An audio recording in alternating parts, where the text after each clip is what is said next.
ప్రశ్న రావణ్ ఆయన పరిస్థితి ఏంటో జవాబు మాత్రం ఇంకా దొరకట్లేదు. ఎందుకంటే వరుసగా అరెస్టుల పర్వం. ఈ స్టేషన్ నుంచి వదిలితే ఆ స్టేషన్ వాళ్ళు పట్టుకెళ్ళిపోతున్నారు, ఆ స్టేషన్ నుంచి వదిలితే ఇంకో పోలీసులు వస్తున్నారు. ఇప్పుడు కదా 3 సార్లు జరిగింది, ఇక 4వసారి. సో జన సైనికులు ప్రశ్న రావణ్ ఏ స్టేషన్లో ఉంటే ఆ స్టేషన్ మీద దాడికి దిగుతున్నారు, పరుగులు పెట్టిస్తున్నారు. కోడిగుడ్లు, చెప్పులు, ఒకటి కాదు, ఆ విజువల్స్ కూడా ఉన్నాయి, మన వాళ్ళు వేస్తారు. ఎలా ఉన్నదంటే ఒక ఉద్రిక్త పరిస్థితి, ఎట్టి పరిస్థితుల్లోనూ క్షమించేది లేదు అంటున్నారు. తాడోపేడో తేలుస్తాం అంటున్నారు. మాకు అప్పచెప్పేయండి అంటున్నారు. సింపుల్గా చెప్పాలంటే మాకు అతన్ని అప్పచెప్పండి, మేము చూసుకుంటాం, అతను మాకు ఇచ్చేయండి అంటున్నారు. అంటే ఎంత ఆగ్రహావేశాలు వాళ్ళలో ఉన్నాయన్న దానికి ప్రత్యక్ష ఉదాహరణ ఈ జరుగుతున్న అంశం. పవన్ కళ్యాణ్ గారిని, చంద్రబాబు నాయుడు గారిని ఇష్టం వచ్చినట్లుగా మాట్లాడిన ఫలితం ఈరోజు ఇబ్బందికరంగా మారుతుంది. ప్రశ్న రావణ కనిపిస్తే చాలు వీళ్ళు రెచ్చిపోతున్నారు, అస్సలు క్షమించమంటున్నారు. సో పవన్ చంద్రబాబును దారుణంగా తిట్టిన రావణ్, అరెస్టు చేసిన పోలీసులు, బెయిల్ వస్తున్న పాత కేసుల్లో వరుస అరెస్టులు, రావణ్పై అనేక కేసులు నమోదవుతున్నాయి. యూట్యూబర్ జోసెఫ్ రావణ్ 4వసారి అరెస్టు. ఒకసారి 2 సార్లు కాదండి, 4వసారి ఇప్పుడు అరెస్ట్ అవుతున్నది. ఇది ఇప్పుడున్న లేటెస్ట్ విజువల్స్. ఆ హైవే మీద కాశారు, నక్కపల్లి పోలీస్ స్టేషన్ పరిసర ప్రాంతాల్లోని. అతన్ని కోర్టుకు తీసుకెళ్తుంటే ఒక్కసారిగా అటాక్ మొదలుపెట్టారు. కోడిగుడ్లతోని, అలాగే చెప్పులతోని, ఏవో రాళ్ళు కూడా విసరడానికి ట్రై చేశారంట. పోలీసులు అయితే ఆపారు. మాకు అప్పచెప్పండి, మేము చూసుకుంటాం, మీరు ఇన్ని స్టేషన్లు తిప్పనవసరం లేదు అంటున్నారు. అంటే ఒక ఆగ్రహం, ఆవేశం తమ నాయకుడి మీద అంటే ఎంతలా ఉంటుందన్నదానికి ప్రత్యక్ష నిదర్శనం ఇది. అందుకని అనవసరంగా ఎందుకు లేనిపోనివన్నీ తలనొప్పులు తెచ్చుకోవడం, లేనిపోనివన్నీ ఎందుకు తలకెక్కించుకోవడం. సరే ఏదన్నా ప్రజాస్వామ్యబద్ధంగా వీడియోలు చేయండి, తప్పులు ఉంటే ఎత్తి చూపించండి, కానీ బూతులు మాట్లాడి, ఇష్టం వచ్చినట్లుగా మాట్లాడి, ఈ రకంగా ఇబ్బందులు పడి, ఇది ఒంగోలుకి సంబంధించి అక్కడ కేసు పెట్టారు. ఇప్పుడంతా కూడా ఇక్కడైపోతుంది, ఏది ఉత్తరాంధ్ర ప్రాంతం, ఇప్పుడు ఒంగోలు. అంటే మళ్ళీ ఇక్కడి నుంచి కూడా అక్కడ పట్టుకెళ్ళే అవకాశం ఉంటుందన్నమాట. అంటే ఒక స్టేషను, ఒక కేసు కాదు, పలు కేసులు. ఎక్కడ ఒంగోలు, ఎక్కడ ఇన్ని రోజులు ఇంక తిప్పితే అతని పరిస్థితి ఎలా ఉంటుంది అంటే ప్రత్యక్ష నరకాన్ని చూపిస్తున్నారు పోలీసులు. జన సైనికులు మేము వదలమంటున్నారా చూడండి, అది పోలీసు వ్యాన్ వెంట పెడుతున్నారు. సో యూట్యూబర్ 4వసారి అరెస్టు, పాయకరావుపేటకు తరలింపు. సో పవన్ కళ్యాణ్ దూషించిన కేసులో 4వసారి ఈయన ఇప్పుడు అరెస్ట్ అయ్యాడు. ఇక మచిలీపట్నంలో అతన్ని అదుపులోకి తీసుకున్న పాయకరావుపేట పోలీసులు. మొన్న మచిలీపట్నం వెళ్తే మచిలీపట్నంలో అతన్ని అదుపులోకి చూడండి, ఆ చెప్పులతో కొడుతున్నారు, ఆ చెప్పులు తీసుకుకొడుతున్నారు, రాళ్ళు వేసి కొడుతున్నారు, కోడిగుడ్లు ఏవో ఇసురుతున్నారట. సరే ఆ పోలీసులు కానీ ఒకవేళ అడ్డుకోకపోతే పరిస్థితి ఎలా ఉంటుంది? ఇంకా ఎవరిని ఆపలేరు. ఇవన్నీ దుమ్మి కేసుల్లో ఉంటాయి. ఒకేసారి వచ్చి మీదన పడిపోతే ఇంక దాన్ని ఎవడో ఏం ఆపలేడు.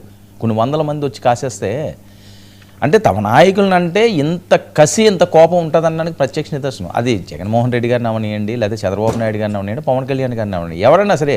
ఎందుకంటే ఆ నాయకులను వాళ్ళు దేవునితో సమానంగా చూస్తారు. మా నాయకుడే గొప్పోడు అంటారు. ఇంట్లో కుటుంబ సభ్యుల కంటే ఎక్కువగా వాళ్ళని ప్రేమిస్తారు. అది వాళ్ళ అదృష్టం, ఎప్పుడూ చేసుకున్న అదృష్టం ఇలాంటి ఫ్యాన్స్ దొరకడం. సో మన అలాంటి ఫ్యాన్స్ని మేము బూతులు తిడతాము, ఇంట్లో వాళ్ళ మీదకి వెళ్తాము, ఇష్టం వచ్చినట్లుగా తిడతాము, అమ్మల్ని తిడతాము, కూతుర్ని తిడతాము, చెల్లెళ్ళు తిడతాము, అక్కలను తిడతాము అంటే ఎందుకు ఊరుకుంటారు? వాళ్ళు ఊరుకోవచ్చేమో, ఎందుకంటే ఒక స్థాయి ఉన్నవాళ్ళు కాబట్టి. ఆ కింద వాళ్ళు ఊరుకోరు, తోలు తీసేస్తారు. ఎవరికైనా సరే ఇది ఒక హెచ్చరికలా ఉండాలి ప్రతి ఒక్కరు కూడా. వీడియోలు పెట్టండి, మీరు మాట్లాడండి, ఏమీ తప్పులేదు. నాయకుల జోలికి, పెద్ద నాయకుల జోలికి ఎవరు కూడా ఇష్టం వచ్చినట్లుగా మాట్లాడొద్దు. ఇక తాజాగా అనకాపల్లి జిల్లా పాయకరావుపేటలో ఉద్రిక్త పరిస్థితులండి. నక్కపల్లి సర్కిల్ ఆఫీస్ దగ్గర జన సైనికుల ఆందోళనలు. అయ్యో మనం చూస్తున్న ఆ ప్రాంతం అంతా కూడా. జోసెఫ్ యూట్యూబర్ చూపించాలని డిమాండ్. రావణపై కోడిగుడ్లతో దాడి చేస్తున్న జన సైనికులు. దీంతో రావణకు ముసుగు వేసి తరలిస్తున్న పోలీసులు. అతను ఎవరో తెలియకుండా వెనక నుంచి, ముందు నుంచి, పక్క నుంచి ఈ రకంగా తనని తీసుకుని కోర్టులకి తీసుకువెళ్తున్నారు. సరే ఇప్పుడేంటి, యలమంచిల కోర్టులో ప్రొడ్యూస్ చేస్తున్నారట ఈరోజు శనివారం.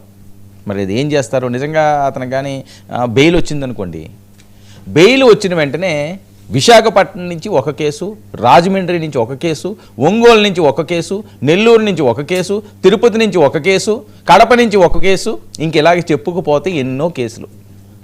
ఒక కేసుకి సంబంధం ఉండట్లేదట. సో అన్ని కేసులు అతని మీద పెట్టి రెడీగా ఉంచారు. అంటే ఇది ఒక హెచ్చరిక అనుకోవాలి. ఎవరైనా సరే ఇష్టం వచ్చినట్లుగా మాట్లాడితే క్షమించేది లేదు. ఇంక మేము ఆలోచించాం, ఎంత దూరమైనా మేము వెళ్తాం, ఎవరిని కూడా వదిలిపెట్టేది లేదు. ఇది రావణ్ ఒక ఎగ్జాంపుల్గా తీసుకోవాల్సిన అవసరం ఉంది. దయచేసి యూట్యూబర్స్ ఎవరైనా కూడా మీ పని మీరు చేసుకోండి. మీ వాగ్దాటి అద్భుతంగా ఉపయోగించండి. అదేంటంటే పనికొచ్చే విధంగా, ప్రజలకి పనికొచ్చే విధంగా తప్పులు జరుగుతుంటే ఎత్తి చూపించండి. అది ఎంత గొప్ప నాయకుడైనా సరే తప్పేం లేదు, ఎత్తి చూపించండి. కానీ వాళ్ళని అమ్మనాభూతులు తిడతాము అంటే మాత్రం ఇదే పరిస్థితి. ఇప్పుడు వాళ్ళకి కుటుంబం ఉంటుందా? వాళ్ళ పరిస్థితి ఏంటి? వస్తాడో తెలియదు, రాడో తెలియదు, అలా ఉంటుంటుంది. అలాంటి పరిస్థితులు ఉంటుంటాయి. ఎందుకు కోరి కొని తెచ్చుకోవడం అంటారు, కోరి కొట్టించుకోవడం అంటారు, చూసారా? దీన్ని అంటారు. ఆ మాటలు అనడం ఎందుకు, ఆ ఇబ్బందులు పడడం ఎందుకు, ఈ కష్టాలు కొని తెచ్చుకోవడం ఎందుకు? పోలీసులు ఊరుకుంటారా? అస్సలు ఊరుకునే పరిస్థితి లేదు. సరే, పోలీసులు తన పని దాన్ని చేసుకుని వెళ్తుంటారు, ఆ కేసుల ప్రకారంగా వెళ్తుంటారు. జనసైనికులు ఊరుకుంటారా? దొరికితే పరిస్థితి ఏంటి? చిత్తడి చేసేసేలా ఉన్నారు. వాళ్ళ మీద కేసులు పెట్టుకున్నా పర్లేదు అంటున్నారు. లేదా పోలీస్ స్టేషన్ల మీద దాడులకి వెళ్ళడం ఏంటండి? అంటే ఎంత రగిలిపోయి ఉన్నారు ఆ మాటలకి, ఎంతవరకు తీసుకువెళ్తున్నారు దీన్ని? సో మరి బెయిల్ ఇచ్చినా ఇలా తీసుకువెళ్తున్నారంటే ఇది అందరికీ వర్తింపచేయాలండి. ఎవరో వేరే వాళ్ళని కాదు, నేను ముందు నుంచి చెప్తున్నాను. ప్రతి ఒక్కరూ తమా పరా భేదం లేకుండా, నిజంగా కూటమి వాళ్ళు కూడా ఇలా చెలరిగిపోయి మాట్లాడినా వాళ్ళ మీద కేసులు పెట్టాలి, వాళ్ళని తీసుకెళ్ళి లోపల పెట్టాలి.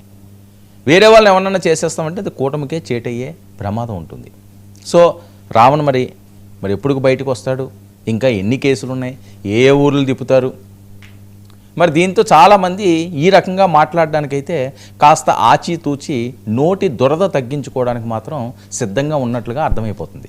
లేదు, అదే దురద మేము కొనసాగిస్తాం, ఏం చేసుకుంటారో చేసుకోండి అంటే మరి కాలమే వాళ్ళకి సమాధానం చెప్పాలి. మనకంటూ కుటుంబాలు ఉంటాయి, మనకంటూ మన కోసం చూసేవాళ్ళు ఉంటారు. వాళ్ళ కోసమన్నా మనం కొన్ని తగ్గించుకోవాలి. అలాగని చెప్పి ఎవరికో బెండ్ అయిపోమన్న అవసరం లేదు. అనవసరం వాటిల్లోకి వెళ్ళి లేనిపోని ఇబ్బందులు కొని తెచ్చుకుంటే ఈ రకంగా స్టేషన్లు తిరిగి ఊరు వాడ కష్టాలు కొని తెచ్చుకుంటే పనిలో ఉండొద్దన్నది అందరి మాట. మరి అది కొందరు వింటారా, అందరూ వింటారా? మరి రావణ్ పరిస్థితి ఏంటి? ఇంకా ఎన్ని స్టేషన్లు తిరగబోతున్నాడు? దీని పర్యవసానం ఎలా ఉండబోతున్నది అన్నది ఆంధ్రప్రదేశ్ రాజకీయాల్లో చాలా కీలకంగా మారుతున్న అంశం. ఒక షార్ట్ బ్రేక్ తీసుకుందాం. బ్రేక్ తర్వాత ప్రైమ్ డిబేట్ కొనసాగిద్దాం. Stay tuned.